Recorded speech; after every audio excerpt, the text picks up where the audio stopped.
আসসালামু আলাইকুম বন্ধুরা, কেমন আছেন? দেখেন আজকে আপনাদের জন্য কি নিয়ে আসছি। এর ভিতরে কি জানেন? নিম পাতা, কেশ পাতা, তারপরে পেঁয়াজ, তারপরে হচ্ছে আমলকি, হ্যাঁ জিরা, এই কালো জিরা, একসাথে বাট করে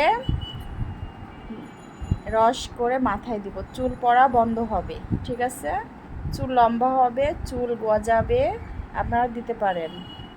আধা ঘন্টা কি 30 মিনিট রাখবেন, শ্যাম্পুতে ধুয়ে ফেলবেন। আর এটা হচ্ছে যাদের ডায়াবেটিস আছে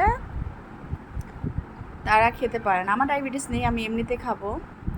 এটা হচ্ছে নিম পাতা আর পেয়ারা পাতার রস, হ্যাঁ, চার মতন করে খাবো। গরম পানিকে 10 মিনিট ফুটাইছি, এই যে এখন এটা দেবো আর ওটা খাবো। ওকে, বাই বাই, টাটা, আল্লাহ হাফেজ।